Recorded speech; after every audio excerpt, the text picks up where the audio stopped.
Why did I marry a Nigerian I'm an man? African-American woman married to an Igbo Nigerian man. And in this story time, I want to share with you why I married him. I met my husband on Facebook. It wasn't a typical it wasn't a typical meeting because it was social media, but I believe that it was the right time and the right place. Let me go back a little bit.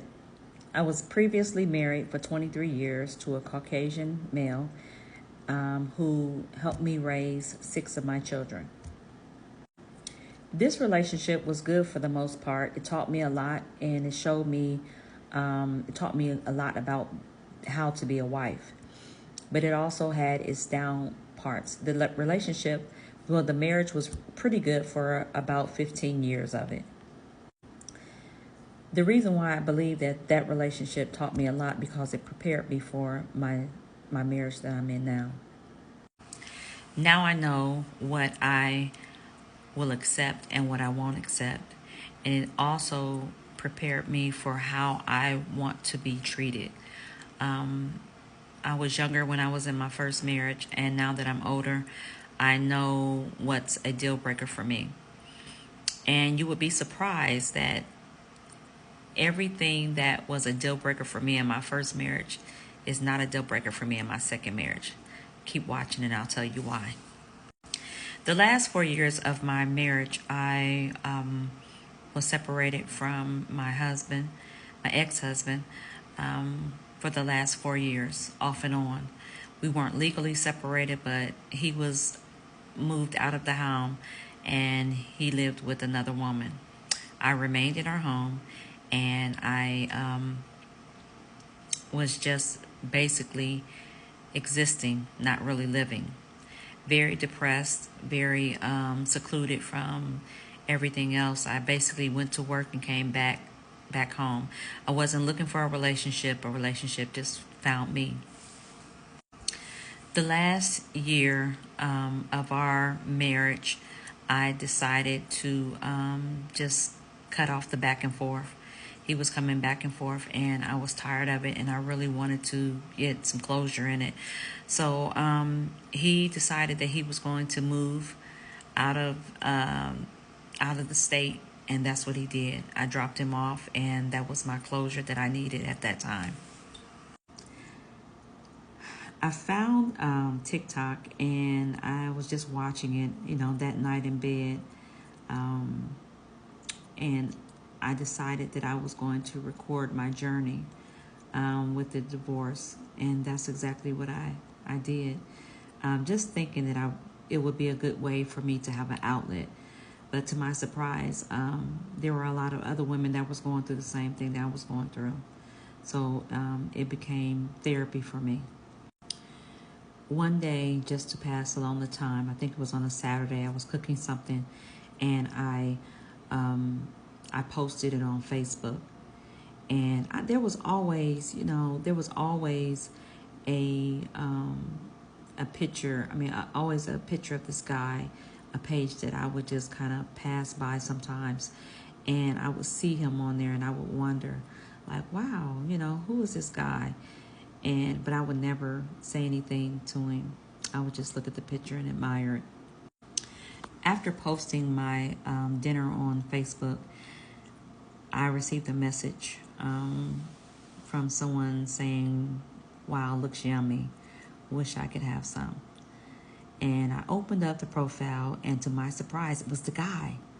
I was like, "Wow, this guy is the one that messaged me." I was so excited. I didn't want to seem thirsty because you know what? I was like, I'll just go ahead and just um, message him back tomorrow, respond to back tomorrow, and that's just what I did. In my response, I told him that he was welcome. He could have some. And I didn't even really check. I didn't know where he was located in the world. I just knew that I loved the way this man looked. And that message led to many messages and us being on the phone for hours at a time. It was crazy. I'd never talked to anybody on the phone like that. as long as I talked to him. I know it may seem strange, but I felt a sense of security and safety with this man. Even though I was kind of leery of Nigerian men because of what we hear here. We hear, y'all know what they say about them. And I was very leery of him. Because it seemed like he would, it seemed like it was a love bomb and he was saying all the right things. Not really saying, declaring his love or anything like that for me, but he was just, someone that was very relatable. And I didn't even think that I could connect with a Nigerian man on that level. And I was very smitten by him. Destiny always seems to find its way back to you because I always had a dream of having an African wedding. I always had a dream of visiting Ghana. I always had a dream of living in the country, some part of the continent. I always had that dream. Fast forward 6 months later, I was headed to Nigeria. I had got my passport and my visa, and I was taking a trip halfway around the world. And I did not even understand when I got on the plane exactly what I was doing. As a matter of fact, I was questioning myself. What am I doing? What am I doing? I almost missed my flight when I got to the airport because of some paperwork problems that I was having. And the one thing that this man showed me in the midst of adversity and stress, that he would protect me. This man got on the phone. I don't know who he called. Even to this day, I don't know who he called. He got on the phone. He took care of my paperwork. And they were holding the plane for me because they were about to close the gate. He got on the phone. He spoke with someone. All I know is that my receipt came up on their screen and they told me to run to the gate. I ran to the gate and I was literally the last person to enter the plane. When I got on the plane, I was breathing so hard and I was crying because I still was confused about what am I doing? What am I doing? I'm going to see a man that's 7,000 miles away that I don't know what's going to happen if something happens to me. I was terrified. But then, strangely, I felt a sense of security and safety knowing that he was going to be the one to meet me on the other end. It was crazy. I flew in with Qatar Airlines and I had a 10-hour layover.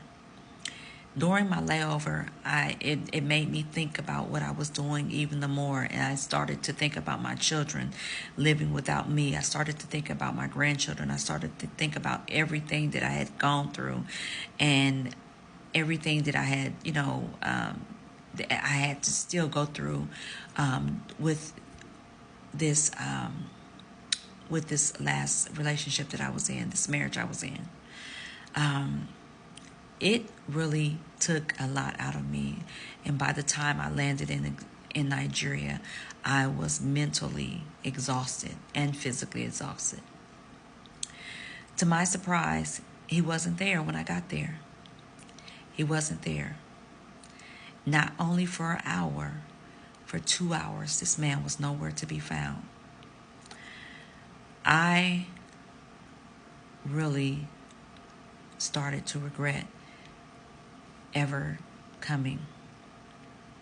I was mentally exhausted. I was physically exhausted.